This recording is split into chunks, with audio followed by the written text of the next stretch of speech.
Hello students, कैसे हैं। मैं प्राण सर आपका फिर से स्वागत करता हूं आपका अपना चैनल प्राण द ट्यूशन सेंटर में। कल हमने देखा था किस प्रकार से पाचन हो रहे थे कोशिकीय जीवों में, अमीबा में देखे थे। आज हम लोग देखेंगे कि मनुष्यों में पोषण ये किस प्रकार से हो रहा है। तो मनुष्यों में पोषण जो होता है, तो इसके लिए पहले एक फोटो बना लेते हैं कि मनुष्यों में जो पोषण जो होते हैं वो मुंह से शुरू होते हैं। मुंह से शुरू होकर स्टार्ट होते हैं ये पोषण। तो मुंह से पोषण स्टार्ट होने तो पहले फिगर के थ्रू हम उसका पोषण को देख लेते हैं कि मुंह से शुरू हुआ। एक फोटो की जल्दी से ड्रॉ कर लेते हैं। ये इधर से श्वास नली के द्वारा ये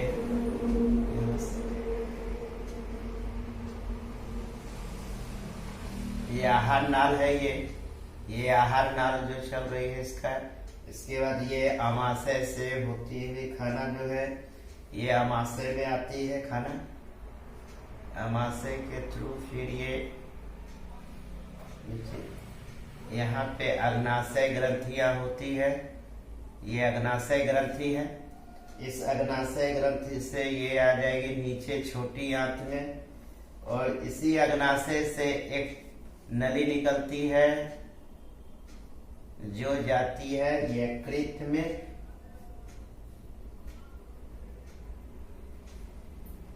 ये यकृत है। यकृत, ये यकृत हो गई। ये चले जाएगी छोटी आंत में। ये हो गई छोटी आंत। छोटी आंत चले जाएगी बड़ी आंत में।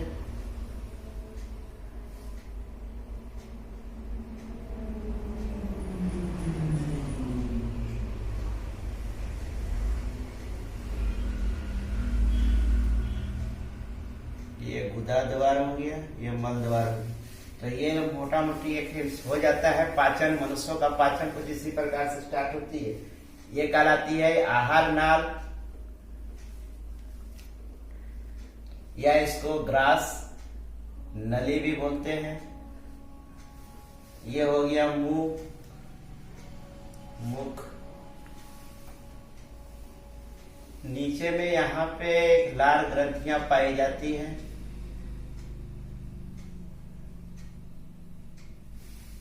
ये हो गया आमाशय।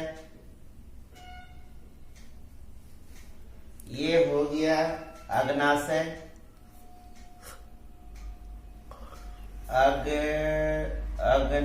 अग्नाशय। ये हो जाएगा यकृत। ये छोटा सा हिस्सा होता है पित्ताशय। ये हो गया छोटी आंत। ये हो गया बड़ी आंत। ये हो गया गुदा। ये हो गया मलद्वार। ये हो गया गुदा। इसी को हो गया, ये गुदा हो गया। ये गुहा नाल है, सॉरी, ये गुदा, ये गुहा नाल। ये पूरा का पूरा एक हो गया आहार नाल जो मनुष्यों में पाए जाते हैं। तो सबसे पहले मुख में क्या होता है, हमारा खाना जाएगा। मुख में पाया जाता है लाल ग्रंथि। लाल ग्रंथि क्या करेगा, भोजन को मीठापन करेगा। शुगर इसमें मिलाएगा। शुगर को मिलाने के बाद ये खाना क्या होगा, नीचे की ओर जाएगी आहार नाल के द्वारा, और आहार नाल के द्वारा ये खाना आमाशय में जाएगी। आमाशय में कुछ एंजाइम स्रावित होती है जो खाना को पाचन करेगा। फिर ये खाना नीचे की ओर आएगी। खाना जो आएगा ये अग्नाशय आएगा। अग्नाशय रस निकालेगा। पित्ताशय से पित्त रस निकल के ये छोटी आंत से होते हुए ये बड़ी आंत होते हुए खाना का पाचन होता है। तो 1 बाय हम देखेंगे इसमें कि कौन सा एंजाइम आ रहा है और कौन सा एंजाइम का स्रावन होता है। तो आहार नाल की जो शुरुआत होती है, वो आहार नाल की जो शुरुआत हो रही है ये मुंह से हो रही है। ये मुंह से होती है। आहार नाल की शुरुआत मुंह से होती है। मुंह से नीचे गुदा तक का ये पूरा कहलाता है आहार नाल। जो होता है मुंह से गुदा तक का जो लंबी नली होती है, आहार नाल क्या होता है, मुंह से शुरू होता है, मुंह से गुदा तक एक लंबी नली होती है, एक लंबी नली होती है।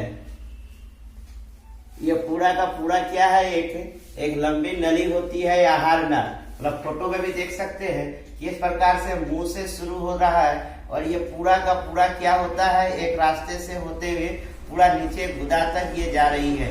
तो ये पूरा का पूरा एक नली है, जहाँ एक लंबी नली से होती है पूरे आहार नाल की शुरुआत। तो इसमें सबसे पहले जो स्टार्ट होता है ये मुंह से होता है। तो मुंह में क्या क्या होता है वो देख लेते हैं कि भोजन का यहाँ पे भोजन का अंतःग्रहण होता है। मतलब हम लोग क्या करते हैं, भोजन को ग्रहण कर रहे हैं। तो भोजन ग्रहण करते हैं तो यहाँ पे दांत भी है। दांत क्या करेगा, भोजन का चबाने का काम करता है, भोजन को चबाने का काम करेगा, चबाने का काम करता है। टुकड़ों में क्या करेगा, दांत उसको टुकड़ा करेगा। और यहाँ पे है जीवा, मतलब जीव। ये जीवा क्या करता है, भोजन को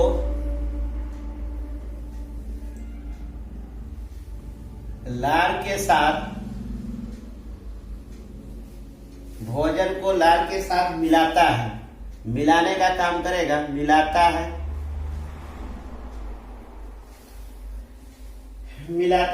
यहीं पे पाया जाता है लार ग्रंथि। लाल ग्रंथि क्या करता है, एक लाल रस या लाला रस इसको बोला जाता है, लाला रस स्रावित करता है।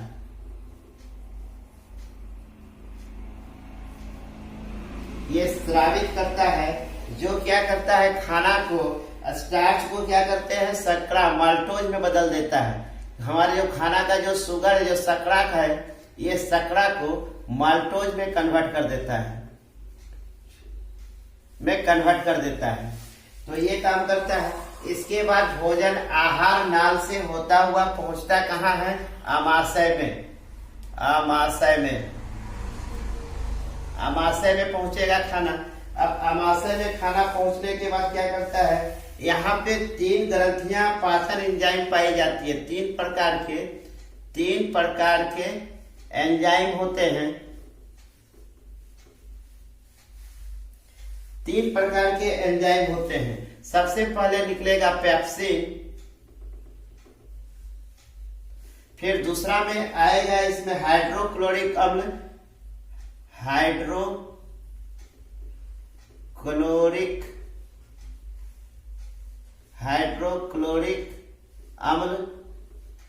जिसको HCl भी बोलते हैं।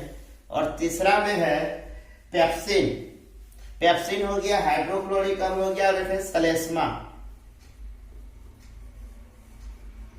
अब पेप्सिन क्या करता है, पेप्सिन जो है प्रोटीन का पाचन करेगा। हमने जो खाना खाया है उस खाने में जो प्रोटीन होगा उस प्रोटीन का पाचन करना शुरू करेगा, प्रोटीन का पाचन करता है। अब HCl क्या करता है, HCl जो है इसका सहायता करेगा, पेप्सिन का सहायता करता है। ये पेप्सिन का सहायक है पाचन करने में। ये एसिड होता है, एसिड क्या करेगा, खाना को बर्न करता है, जलाता है। जला के खाना को क्या करता है, पेप्सिन जो प्रोटीन का पाचन करता है उसका सहायक के तौर पे होता है।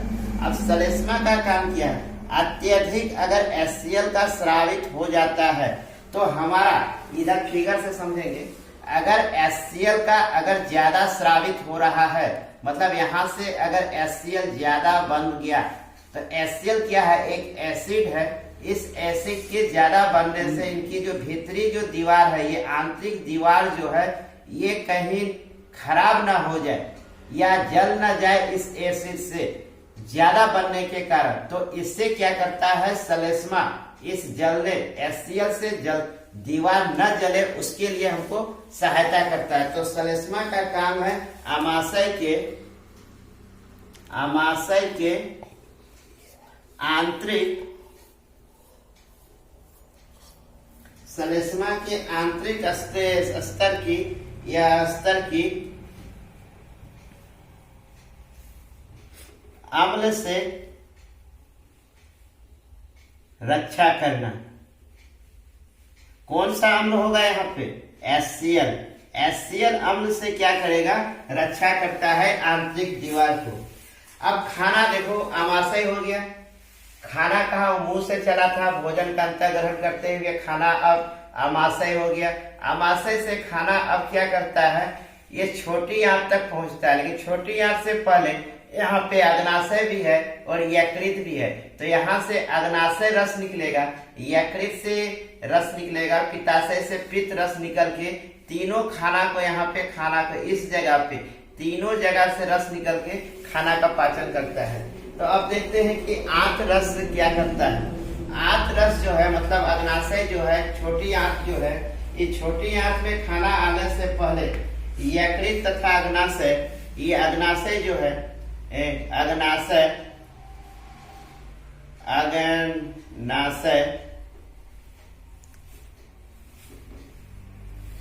अग्नाशय अग्नाशिक रस स्रावित करता है।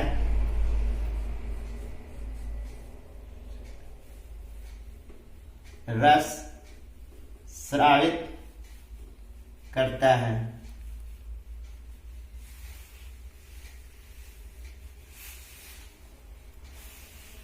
यकृत और पित्ताशय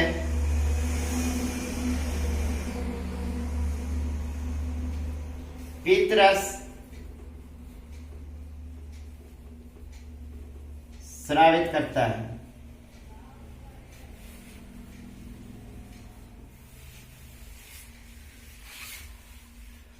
इसके बाद खाना जाएगा छोटी आंत में। तो यहाँ से ये सारे अंग रस जो होते हैं खाना का पाचन करेंगे। पाचन करने के बाद अग्नाशय रस जो बनाए हैं, ये अग्नाशय रस फिर खाना को 3 भागों में, मतलब ये अग्नाशय रस फिर 3 प्रकार के एमाइलेज बनाएंगे। वो एमाइलेज क्या करते हैं? प्रोटीन को चेंज करेंगे पेंटोज में। इसको वाश कर लेते हैं। उसके बाद देखते हैं कि किस प्रकार से अग्नाशय रस जो है ये फिर से 3 एंजाइम बनाएंगे। इसको देखते हैं थोड़ा सा।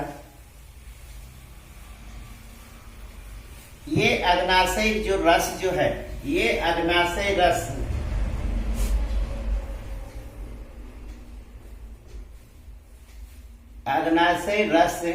ये 3 प्रकार के एमाइलेज बनाएंगे। एमिलेज, ट्रिप्सिन, ट्रिप्सिन, चौथा जो तीसरा जो बनाएंगे लाइपेज। ये क्या बना रहे हैं? एंजाइम। अब ये तीनों एंजाइम क्या करते हैं? प्रोटीन के साथ मिलेंगे, प्रोटीन के साथ एमिलेज मिलेंगे। एमिलेज एंजाइम और प्रोटीन को बदल देंगे किसमें? पेप्टोन्स में। ट्रिप्सिन क्या करते हैं? वसा जो हम लोग ले रहे हैं, इस वसा के साथ मिलेंगे ट्रिप्सिन एंजाइम और इस वसा को कन्वर्ट कर देंगे वसा अम्ल में। उसका तीसरा जो बचता है स्टार्च। ये लाइपेज एंजाइम जो है, लाइपेज एंजाइम इस स्टार्च को ग्लूकोज में बदल देते हैं। फिर से ये ग्लूकोज में बदल गया। हम जो खाना जो खा रहे थे, प्रोटीन लिए, वसा लिए और स्टार्च लिए, ये तीनों एंजाइम मिलके पेप्टोज, वसा और ग्लूकोज में कन्वर्ट कर देते हैं। मतलब खाना का सबसे सरलतम रूप में बदल देना। ये सारी घटनाएं के बाद खाना जो है अब छोटी आंत में हुआ, छोटी आंत में आ गई खाना। छोटी आंत क्या करता है? छोटी आंत का जो दीवार जो है कुछ इस प्रकार से इसके दीवार होते हैं। ये दीवार कुछ इस प्रकार से छोटी आंत की। इन दीवारों के बीच में इसकी जो भीतर की जो संरचना जो होती है कुछ इस प्रकार से होती है। आंतरिक संरचना कुछ इस प्रकार से होती है। ये जो उंगली नुमा जो संरचना जो दिखाई देता है इसको बोलते हैं या विलाई, इंग्लिश में कुछ इस प्रकार से लिखा जाता है इसको विलाई। इसका काम क्या है कि ये उंगली जैसे ये खाना को, यहाँ अगर खाना मेरे पास है, इसको थोड़ा सा बड़ा करके दिखाते हैं। अगर ये इसकी दीवार है, ये खाना इसके पास, ये विलाई, खाना अगर इस पोजीशन पे है, खाना क्या होता है आहार नाल से चलकर छोटी आंत में आया है। इस बीच में अगर ये पार्ट अगर सूख गया है, इसके भीतर का पानी अगर सूख गया और खाना आगे नहीं जा पा रहा है, तो छोटी आंत क्या करता है, यहाँ से एक रस स्रावित करता है।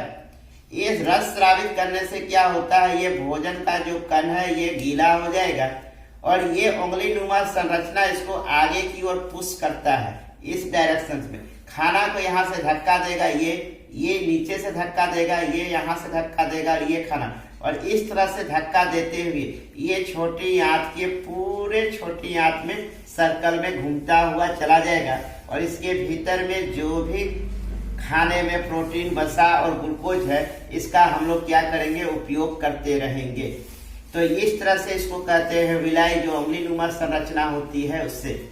तो हम इसके लिख सकते हैं अवशोषण का सतह क्या, ये अवशोषण का सतह को क्या करता है, बढ़ा देता है। मतलब अवशोषण का सतही क्षेत्रफल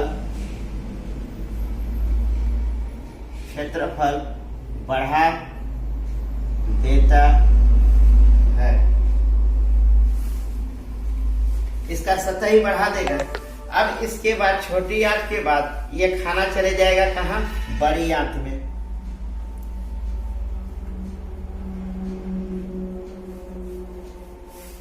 जो खाना अब तक पाचन नहीं हुआ है छोटी आंत में, उसका अब बड़ी आंत क्या होता है, कुछ इस प्रकार से बड़ी आंत का शुरुआत होती है। तो इस बड़ी आंत में क्या होता है, खाना अब यहाँ पे चला आता है।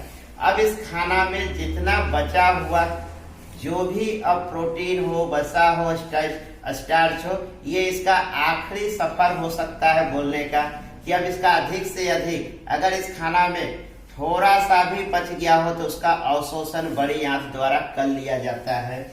तो यहाँ से अब खाना, जिसने भी खाना का अवशोषण हो गया, अब यहाँ पे ये खाना में कुछ भी नहीं बच गया है इस खाना से लेना, तो ये अब अवशिष्ट पदार्थ में बदल जाता है। यहाँ से जल हो, इस खाना में जो जल था उसका अवशोषण कर लिया गया, अब इसमें से जल भी नहीं रहा, अब ये क्या हो गया, बिल्कुल अब अपशिष्ट हो गया है शरीर के भीतर, अब इसका कोई काम नहीं। तो ये खाना बड़ी आंत होते हुए क्या होगा, गुदा द्वार तक आता है और ये शरीर के पाचन द्वारा शरीर से बाहर निकल जाता है। तो हम लोग इसमें लिख सकते हैं बड़ी आंत में कि जल का अवशोषण